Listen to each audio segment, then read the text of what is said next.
Good evening, everyone. We are ready for this new live stream on Instagram regarding Georgia. We are waiting for our two guests and speaker.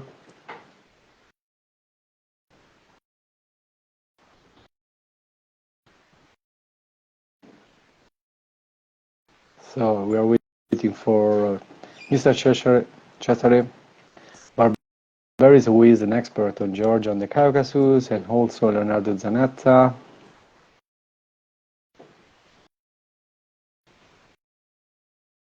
Let's see if we are lucky we can have a connection with them.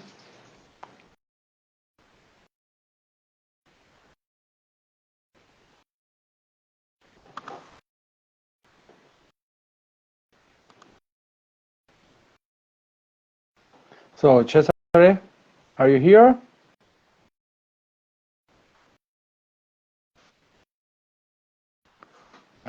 I cannot. We should manage to make. I'm trying to invite both Cesare and both Leonardo. Stay with us because we are going to talk more about the crisis in. Oh, Cesare, here you are. Okay, hello, Giuliano. Hello, it's a great pleasure. So I will try to invite also Leonardo. Okay.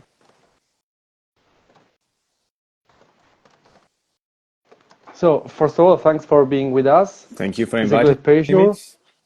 It's a great pleasure. Cesare is a postdoc at Leiden University in Netherlands. You live in Georgia for a while, if I'm not mistaken, or you visit a lot of time? I wouldn't say lived. I visited many times and the field work there. So for in total, difficult to say, probably 3 months of field work in total. I wouldn't say lived there. Okay. Here we have also Leonardo. Leonardo, great to see you. Sorry to interrupt you, Cesare, but I want just to confirm that Leonardo is with us. Hi, Leonardo. Can you hear us? Yes, I can hear you well. What about you? Can you hear me? Yes, we can hear you perfectly. We can see you. You are in Bishkek, right? Well, yes and no. Let's say that, last months have been a bit troubled, but no, now I'm not based in Bishkek anymore. Okay. So, but you are in the world at least. You are here with us. Good to know. You're not talking to a robot. Okay, you are not a bot. You are not artificial intelligence. Good to know. Good to know. So, okay, good to know. You are a PhD candidate at Corvinus University, but also you used to be, because now you are not anymore in Kyrgyzstan, in Bishkek, you used to be a fellow researcher or researcher at Bishkek at, if I'm not mistaken, OSCE Academy? Yes, that's correct. Okay. I have a good memory, thank God. Thank God. So, to remind us, so I invite Cesare because he has done or he did field work in Georgia. So please, Cesare, tell a little bit about you, 1 minute about this field work. Yes. Well, my fieldwork was basically, it started with talking with IDPs, Georgian IDPs from Abkhazia and South Ossetia. But that project, I stopped doing it to focus more on Azerbaijani IDPs. And then I did a lot of interviews with the Russian relocanti along with Leonardo. So we interviewed more or less 40 Russian relocanti, so people who moved there after the war, after Russia's invasion in Ukraine to Georgia. So it was mostly these two research I conducted in Georgia. Okay, interesting. And also, okay, so Leonardo worked with you in his field work, and I read your recent analysis and comparing Georgia, Moldova political situation and political crisis. So this is another reason why I decided to invite you, right? It's not a mistake, you know. No, you're right. You wrote it. Yes. It was a pleasure. Yes. So let's go on. For this live. Of course, we are going to cover the recent protests in Georgia, the political situation. When I suggested both Leonardo and Cesare to do this, it was before what happened in Syria. But you know, we live in a world that it is interconnected. What happened in a part of the heart and a part of the globe really affect the entire world, and also we can find some connections. So let's go on. And my first question for people that are not like they don't know perfectly the situation, I just like summarize something regarding what happened in Georgia. There were the elections, Georgia Dream, which is the party, the leading party in the past, won the election again, but there were accusations or allegations regarding some electoral fraud. The European Union also stated and criticized Georgian Dream's behaviors regarding elections. There were some allegations regarding Russian influence and interference inside these elections. There is a northern narrative, and then started protests because apparently the government decided to postpone possible Georgia EU membership, and decided to do this according to official statement. They say that they are not giving up with this EU membership. Just say that they are, let's say, reorganizing the stuff to meet the standards, and then criticize also sometimes European Union for blackmailing the Georgian government, and also to push some Georgia diplomats abroad to resign from their position. So the situation is really chaotic. Always there is this Russian influence or Russian narratives. They are talking about information warfare. So my first question is, since there are these different narratives concerning above the elections, above the protest, if you can provide us your perception or your idea, since you are reading local sources, you have some contacts on the ground, so if you can tell us what your perception. First of all, what happened during the election? I start with Cesare, and then I move to Leonardo. 3-4 minutes. Okay. So about the elections, we know for sure that there has been these elections were neither free nor fair. So there's a lot of discussion on exactly what happened, but they were neither free nor fair. So if we stay, according, for example, to OC, so Ox in Italian, the main issue of these elections were intimidations and pressures that happened during the election day and in the days before the elections. So a lot of people were pressured to vote for Georgian Dream, especially people in the public sector. They were intimidated to vote for them, and there was problems with voter secrecy, which was part of the intimidation campaign. So people were afraid that if they did not vote for Georgian Dream, then this vote could be revealed and they may suffer some consequences. The fraud was not in the counting itself. So, and this was recognized by even international observers. So it's not in the counting, but it's in the intimidations that happened the day of the elections and the days earlier. This seems to be particularly the case for the regions. So not the Tbilisi, not the urban cities, but mostly in the regions, in the minority areas, the rural minority areas. People voted en masse for Georgian Dream. We got even percentages of like 80%, which is absolutely insane. So overall, the elections have been neither free nor fair, but it's this type of fraud. So it's not much in the counting. It's what happened before. And before I leave the word to Leonardo, I would like to emphasize two things. I don't think that there's anything Russian in this. So President Zurabishvili said that this was a Russian military operation, something like this. This is absolutely, this is nonsense. This is a very Georgian thing. Russian special operation, like similar to what is happening in Ukraine. Yeah, Russia doesn't have a monopoly on everything bad. This is just very Georgian elections. And the second thing is, anyway, the opposition underperformed anyway. So even if these elections were rigged in a way, the opposition underperformed because the turnout was not as high as people expected. It was higher than the last elections, but not as high as they wished for. And if we look at, as we said, that most of these pressures and intimidations happened in the rural areas. But even if we look at data from urban centers like at Batumi and Kutaisi and Poti, Georgian Dream beat the opposition. So if you combine all the votes, including Girchi, which is something which was outside of the Zurabishvili alliance, so to say, if you combine all of them in Batumi, Poti, and Kutaisi, Georgian Dream anyway got more votes than them. So yes, they were neither free nor fair, but in general, the opposition underperformed, I would say. Yes, I would like to touch upon two topics that have somehow briefly mentioned by both you. The first concerns the narratives, which have somehow been discussed and promoted, like right before and during the elections. But while most of the analysts, especially Western analysts, focus somehow only on the narratives promoted by Georgian Dream, so this idea of the global war party, right, with both domestic and external forces that somehow are trying to push the Georgian government in a conflict with Russia. I would also say that also the opposition and same President Zurabishvili have actually been authors of some kind of narrative, because at the same time, what the opposition has tried to advocate on, like since the beginning of the electoral campaign, is that Georgia was somehow on the verge of civilization cross paths, let's say. So we either choose to continue on the EU integration path, or we choose Russia.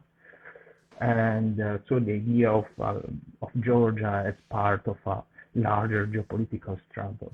And the other topic, which has somehow been touched upon by Cesare, is that yes, there are some huge portions of the Georgian populations that evidently are not those who, let's say, who interest, let's say, political analysts and journalists like that just think of Georgia as a mass of protesters in Tbilisi with EU flags and willing to overthrow the government. But evidently, if Georgian Dream managed to win also in these regions, particularly those with ethnic minorities, it's also because somehow this theory of the global war party, which of course finds its legitimization also in the Georgian Orthodox Church, for example, and the electorate, which is somehow very conservative.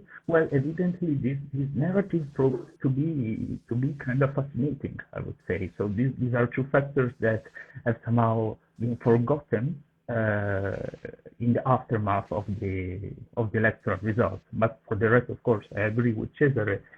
These elections have not been absolutely fair, and both Georgian and international observers have provided proof of that. However, despite this evidence, we cannot know for sure how much, regardless of vote rigging, of vote frauds, and whatsoever, would have been the electoral results being so different to such an extent to make us thinking about Georgian Dream failure and the electoral, the Georgian opposition, like being deprived of its just victory. I'm kind of perplexed about that, to be honest. Could they say that this kind of election was really in a post-Soviet style? Like, could you say something like that? Was like this kind of pressure like before the elections? In the past we read several reports regarding different countries in the post-Soviet space, not just in the Caucasus, also in Central Asia.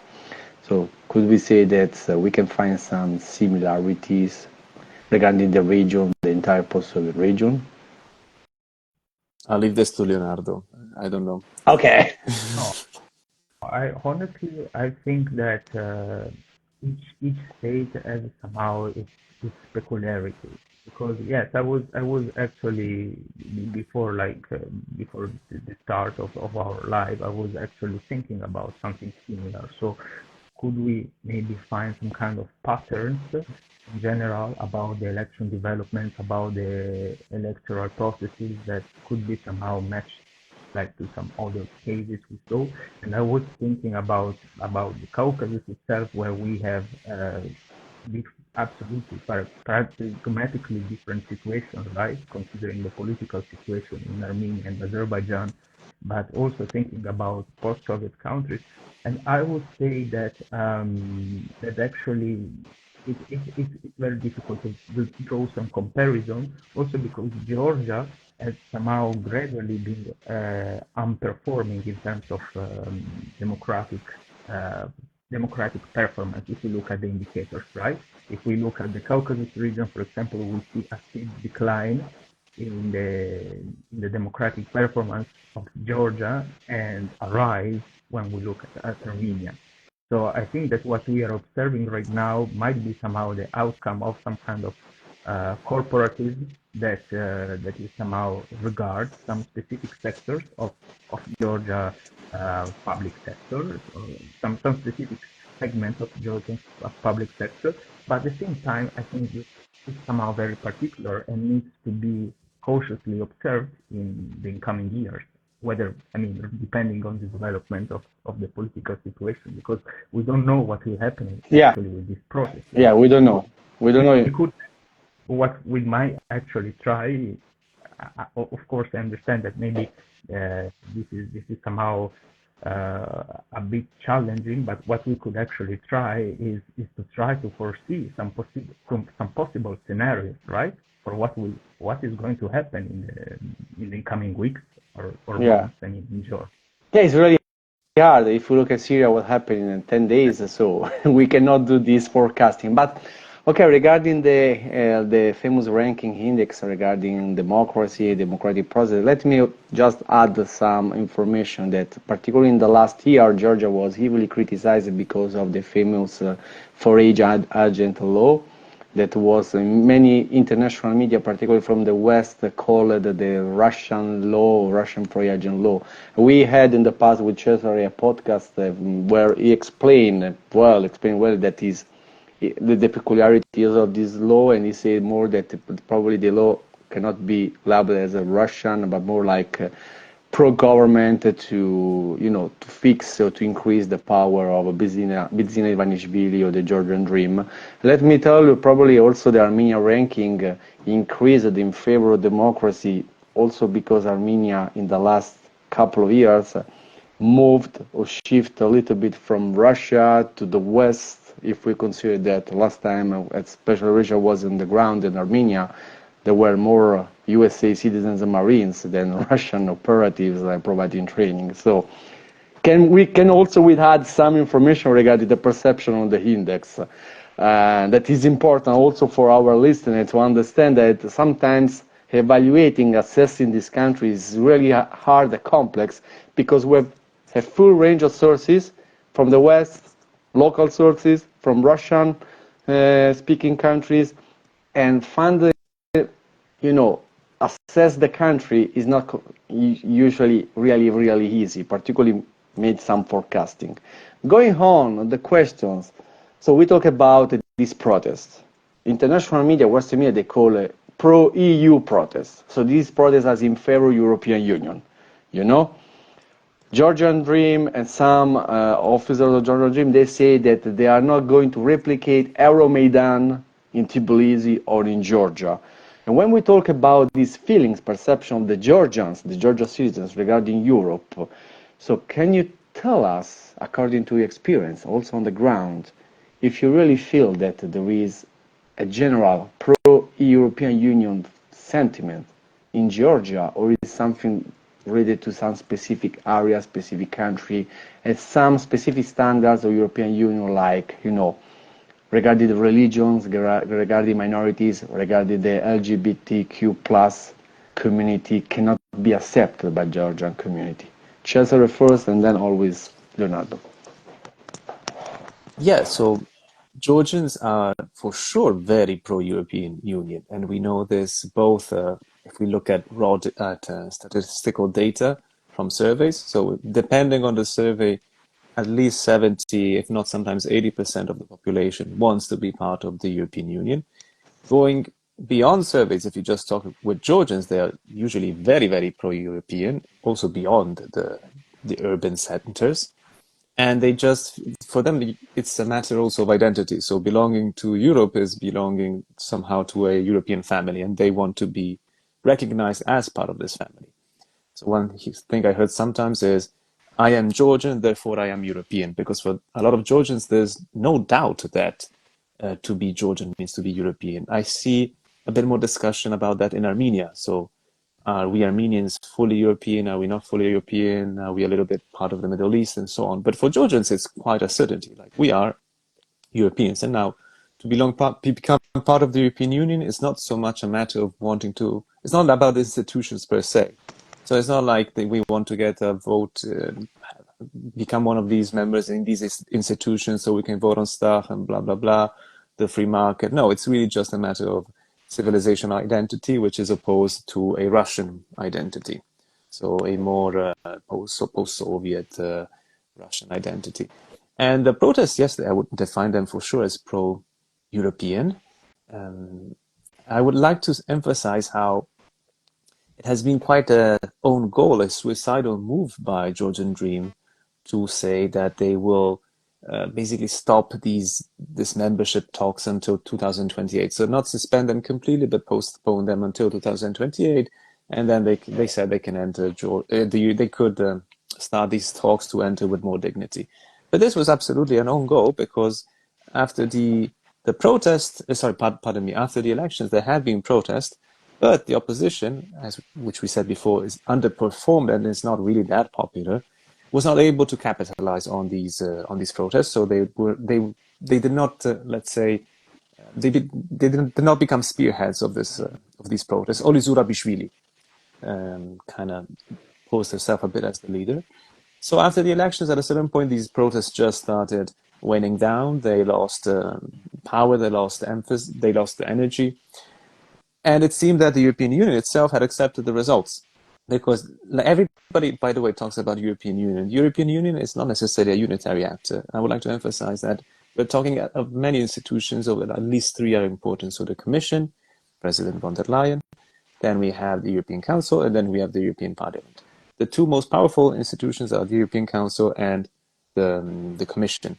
And both of these institutions did not say that these elections were illegitimate and that the government was illegitimate. They criticized the government. They said that the government should go back to its European path, but they never said that the government was illegitimate. It was the European Parliament, so the weakest of these three institutions, that said that the elections were not free and not fair, and therefore the government was illegitimate, and they called for new elections to be conducted under international observers. What this means, I don't know. I don't know you can make such big elections independent from the government in Georgia, but anyway, this is what they said. But the parliament is weaker, so the commission and the council were accepted kind of the results, and the protests were waning down. So Khubakhidze's statement saying that, decision saying that they will halt the talks until 2028 was unnecessary, was useless. The European Union anyway was kind of decided that these talks were de facto on hold. So it was quite a suicidal move. Why they did this, for me, remains a mystery.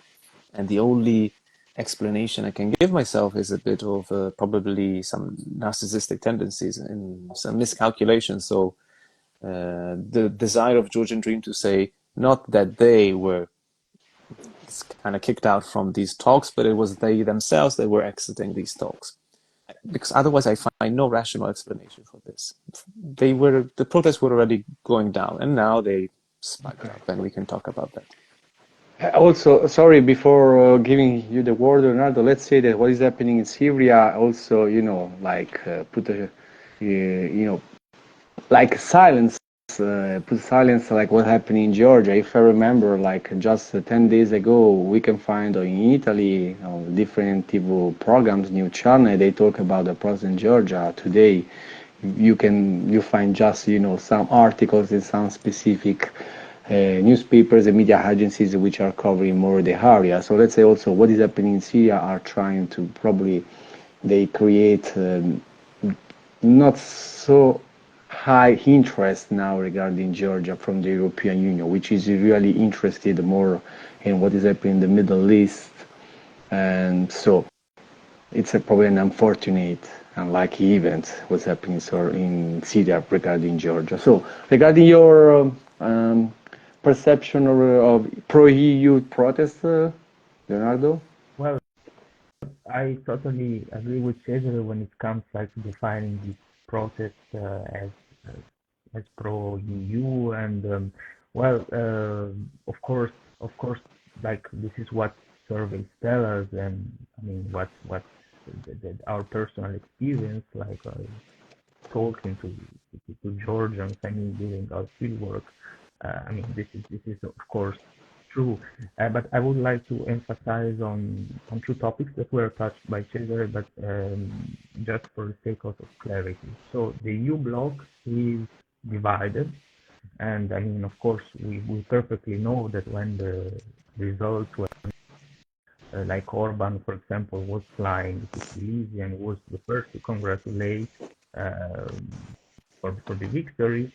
At the same time, although the EU maybe didn't release any specific and clear statement on the irregularities of this election, on the necessity of redoing the elections, several EU lawmakers, especially from Baltic countries and Poland, took part in the protest, and they delivered speeches, and I mean, they didn't do that on like just saying or specifying that this was in behalf on their, like, you know, on their concerns as private citizens from a new country. No, they were clearly emphasizing their being lawmakers from the European Union. So this is a topic on which it's important to have a clear picture about. And the second is this yes, this series of miscalculations that evidently like have affected Georgian Dream's policies, but I would say not only since the elections results were announced, the wave of protests and the suspensions of the EU membership until 2028, but even before, for example. Yes, as you mentioned, Giuliano, like this foreign agents law had been so much discussed. After that, already the previous years, several tentatives had been made in order to approve it. Several protests had already happened, and a lot of stuff had happened. And in the end, it seemed like there would have been no foreign agents law at all, because this was clearly being defined as a sort of Russian law due to a similar law, right, that had been approved by Russian Duma in 2012. And so why approving it? Why making it enter into force right before the election campaign? The same thing for the LGBTQ and many other liberal laws. Ivanishvili also threatened to make the opposition party unconstitutional. He proposed this apology idea regarding South Ossetia, right? So a lot of statements, a lot of miscalculations, actions that of course resounded deep in Georgian public opinion, right? So we were discussing this issue with Cesare actually, and yes, I mean, narcissism and authoritarianism, this idea of the leadership not feeling recognized and having necessarily to respond to an offense in a certain sense. That is a nice idea. That is a nice insight that might actually explain some of these miscalculations, because otherwise we really don't get what was the rationale behind the Georgian Dream complicating so much this political situation in its own country, right? That's Thanks, Leonardo. So I remember when I started doing this job, you know, it was the time, it was probably around 15 or more years ago. It was interesting because in 2012, when Bidzina Ivanishvili came up and Georgian Dream won the first election, you know, everyone thought also in Europe that he was, you know, a new hope, a fresh air compared to Mikhail Saakashvili's corruption government. And also, if I remember, the first couple of years, Ivanishvili's foreign policy and Georgian Dream's foreign policy was really harsh against Russia. But year by year, it seems that the party, the government, started changing a little bit. Some analysts say that the main issues was economic reason because Russia is still, an important trade partner for Georgia. Others say that probably they were disappointed by European Union. What is interesting is that now we are, in a situation where a Georgian Dream, which started its career, let's say this, as an opposition to Saakashvili, promoting no corruption, promoting more democratic standards, a European standard. Now it is seen such as a pro-Russian party or a party really more closer to Russia than to Europe. So how do you see these changes, or how do you perceive what happened to Georgian Dream? Is just an attempt to stay in power more years as possible, or there is something, okay, Russian influence, Russian narrative, okay, but inside Georgia, inside Georgian Dream, what is your perception? Why this change?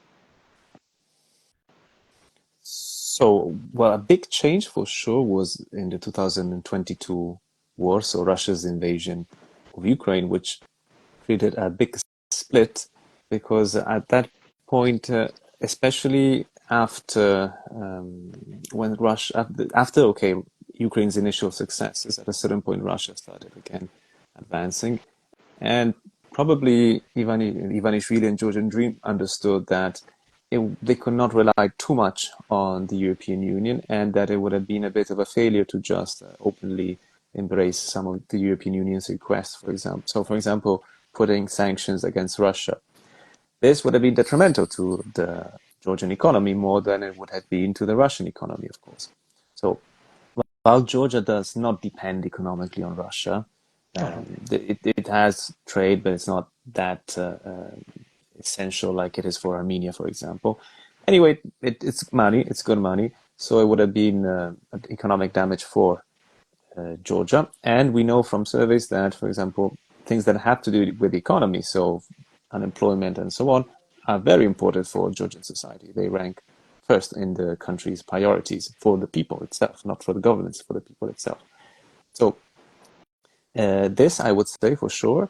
And then probably also an idea that they got a bit unsatisfied with the pace of European integration.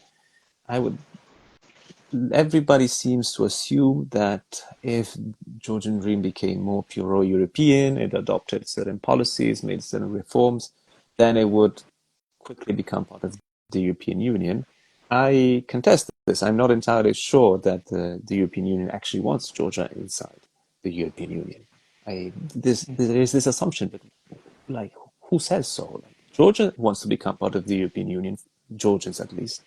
But does the European Union want Georgia to become part of this union? The Balkans will for sure become first before Georgia, at least with the exception maybe of Serbia, which is a bit tricky. But I'm pretty sure Albania and Montenegro and North Macedonia will enter the European Union before Georgia, and it will take also time for them. So going back to your question, I think that probably Georgian Dream understood that it was in this world which is becoming more multipolar, it was a good idea to try to diversify and rebalance. And I wouldn't say it started getting closer to Russia. I would say it started getting further away from the European Union, which doesn't necessarily mean that it's becoming pro-Russia. I also contest this fact that if you move away from the European Union, you become more pro-Russia. But it did get away from the European Union. Yes. So, Leonardo? I would also like to mention that, since I recently published an article, like an analysis about it, I think it's also good to draw some comparisons. I mean, with the situation in Moldova, where also elections recently took place. And I mean, when we try to differentiate, right, between what is going on with Sandu's government and the authoritarian or so-called pro-Russian political trajectory of Georgian Dream in Georgia, I mean, we could just observe that regardless of political rhetoric, I mean, also Moldova, which is somehow supposed to take now a sort of more pro-EU foreign policy course, has also maintained incredibly cautious approach to Russia when it comes to economic relations, for example. Also, especially considering also the troubled situation when it comes to Transnistria, when it comes to Gagauzia, right? There are some structural constraints that affect both Georgia and Moldova, and that oblige them somehow to deal with Russia in a way or in another. Also, if we look, for example, at what usually Georgian observers especially tend to define as the borderization of Georgia, or the creepy occupation of Georgia. This is a situation that affects local communities, and we have a de facto border or separation line, or however we want to define it, where FSB border guards are patrolling these borders.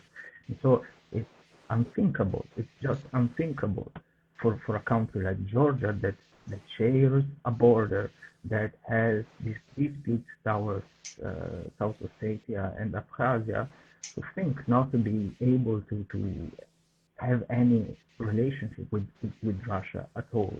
And yes, I think that somehow any sort of tentative to try to raise this issue is being encountered by public opinion as being pro-Russian. That's my humble thought about it, honestly.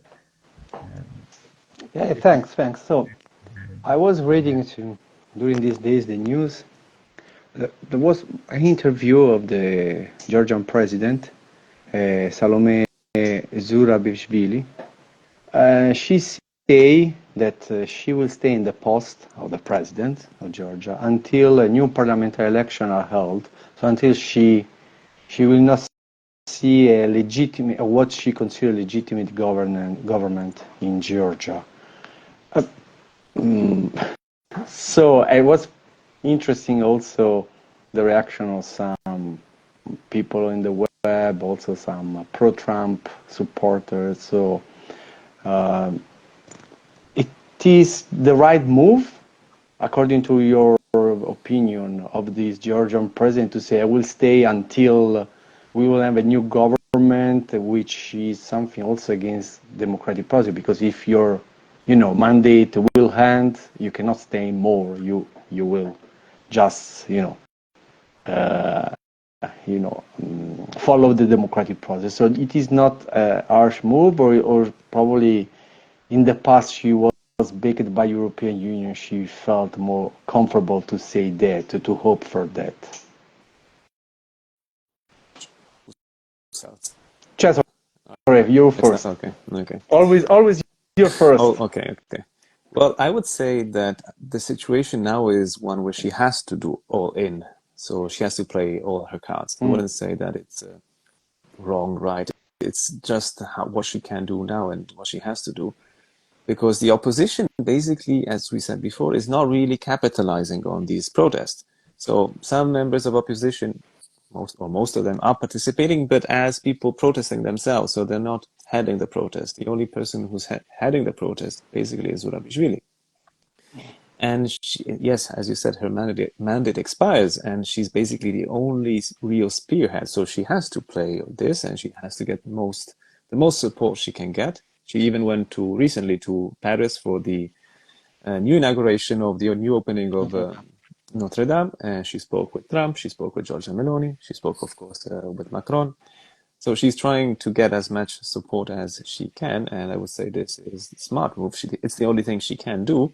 Also because the stakes are very high. So the things have become so polarized and so extreme that if Georgian regime stays in power, they will necessarily continue becoming more autocratic at this point. Because when you have such big protests against you and you've lost the support of some European Union countries and the parliament, not necessarily the Commission and the Council, but at least from the parliament and certain European countries, as Leonardo said, at this point, they will necessarily try to obtain more power inside and establish more, make the network even stronger, their internal network stronger. So I think it's really it's a watershedding moment. So either the protests are somehow able to remove the government, but we can discuss how this would happen, if it would be violent or not. Or if the Georgian dream stays in power, it will inevitably become more autocratic. And I would say at this point, once you said that the government is pro-Russia, pro-Russia, pro-Russia, pro-Russia, things have moved in such a way that I believe it will inevitably become a little bit more pro-Russian. Truly, I don't think this was. I don't think Georgian Dream was pro-Russian. I don't think the Russians have to do with the elections. But if Georgian Dream stays in power after these big protests and after it's getting even abandoned by some European countries in the parliament, I think that inevitably will try to rebalance even more towards Russia, even more than it would have wanted before these big protests. Yeah, but to conclude, yes, Zurabishvili has to do this. It's all in at this point. The stakes are very high, and there's not going to be any middle ground, in my opinion. Yeah. So 2 points here. The first is that if Zurabishvili has to play all her cards, is also most of the fact that is mostly due to the fact that, I mean, if Georgian Dream has also managed to stay so long in power, is also that political opposition in 12 years not managed to find any political figure who might seriously challenge Georgian Dream, and most of the opposition was running through the NGOs, and actually the reason why Georgian Dream decided to insist to tackle so much on this foreign agents law is mostly because this was a more efficacious way to crack down the real opposition, because this is what 12 years of Georgian Dream's rule are telling us, that the opposition basically has not managed to find a charismatic leader, a person who might actually propose a real alternative to Georgian Dream's rule. This is a first point. The second, since Cesare mentioned that, like as a consequence of this latest event, Georgian Dream might seriously become a bit of a pro-Russian, then when I was thinking about two possible scenarios for the possible like happenings, for the possible events, like two things basically came to my mind, or three things, if we would like to consider the possible happening of a sort of revolution where, I don't know, the army or the police defeats and switches sides, and then there is something happening. But otherwise, two events might actually happen, in my opinion. The first is somehow a scenario that might remind me of Poland in the Cold War period in 1981, for example. That so basically Poland launched the martial law, threatening that the Soviets could have arrived and invaded the country, and so this was a pretext for launching the martial law and enacting some kind of political repression. The second is something similar to what we actually saw in Belarus. So huge inflows of crackdowns of protests and demonstrations. It really seemed like Lukashenko was very close to leave, like his regime would have actually failed and managed to collapse in Belarus. But then in the end, he managed to crack down this process, allegedly with the help of Russia. I thought that there is no specific claims on how this would have happened, but still. And what if Georgian Dream, in this case, like seeing its leadership really crack down or close to the end, might actually really start thinking about leaning on Russia for its domestic security, for somehow bolstering its leadership. Scenarios that actually came to my mind while I was thinking. We are losing. You are losing your signal. Probably there is an issues with your Wi-Fi signal. So the last sentence, I personally didn't hear perfectly. I don't know if Cesare. Me neither. So if you can repeat, just the last concept. The last you say that you are talking about this Belarus scenario where Georgian Dream could rely more on the Russian support to to crack down the protest. If you can close this concept. Just to maintain its leadership. I hope you can hear me now. And, yeah. Okay, that's what I was thinking about. Okay. So a Poland scenario like martial law and just treating the citizens, say, oh, probably the Russian will come here and will finish what they did or they tried to did in 2008. Even though, speaking honestly, after what happened in Syria, after 2.5 in Ukraine conflict, the Russian military position is and also perception is not the same than in the past. Speaking honestly, what happened in Syria was really a huge alarm, a huge alert. Also, what happened in the past in Nagorno-Karabakh. Let's say this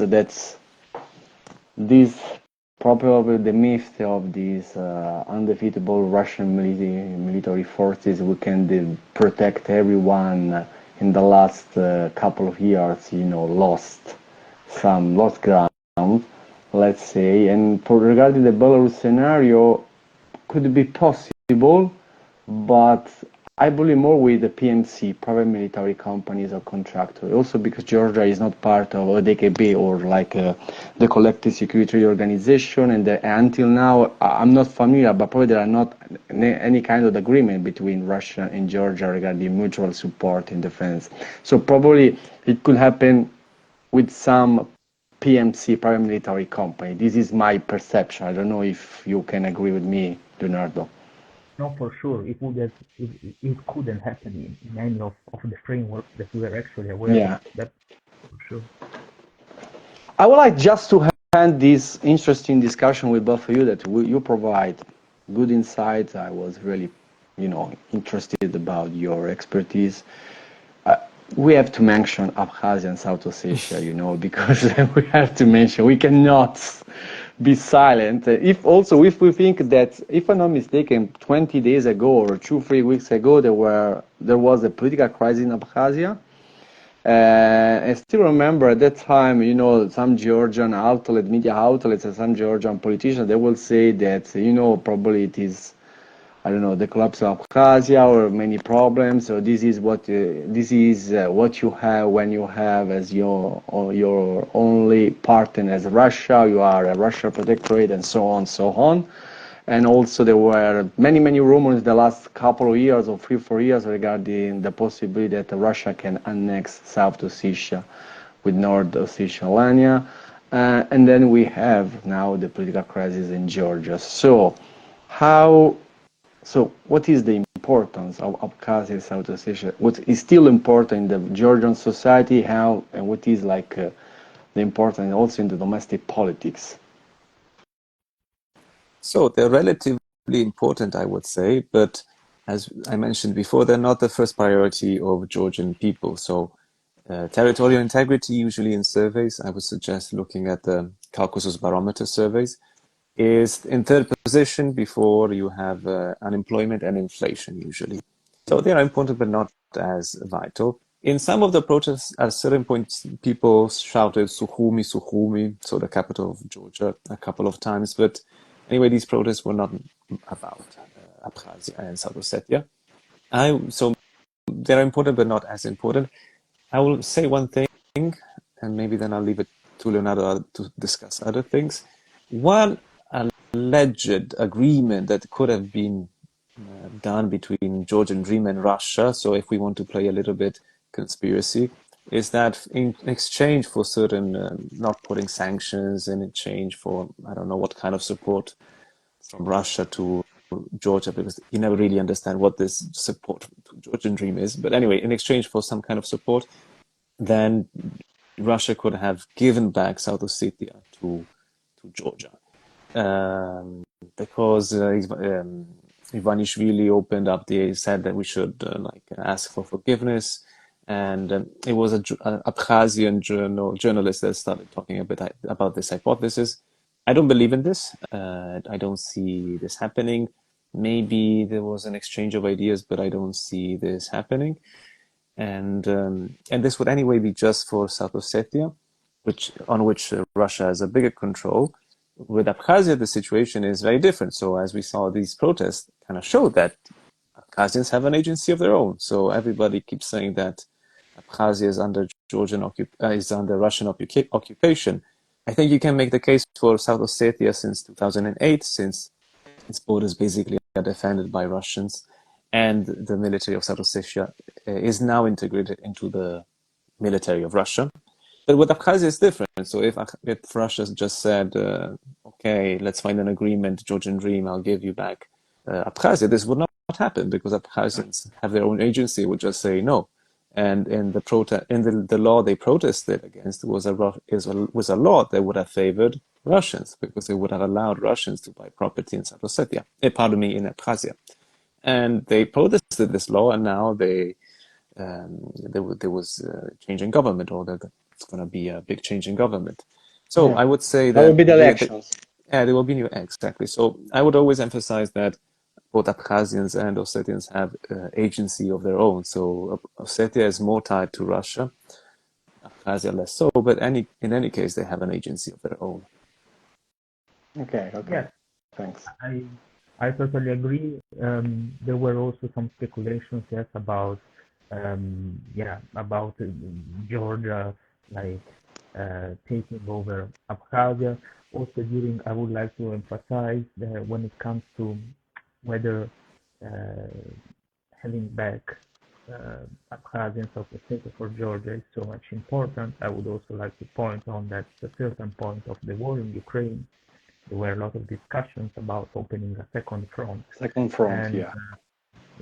front, saying that actually since most of the military personnel, Russian military personnel, especially in South Ossetia, had been redeployed to the Ukrainian battlefield, there would have been the chance to seize the opportunity and take back the regions. And this idea was particularly advocated by the Ukrainian Security Council and then echoed by analysts and other people.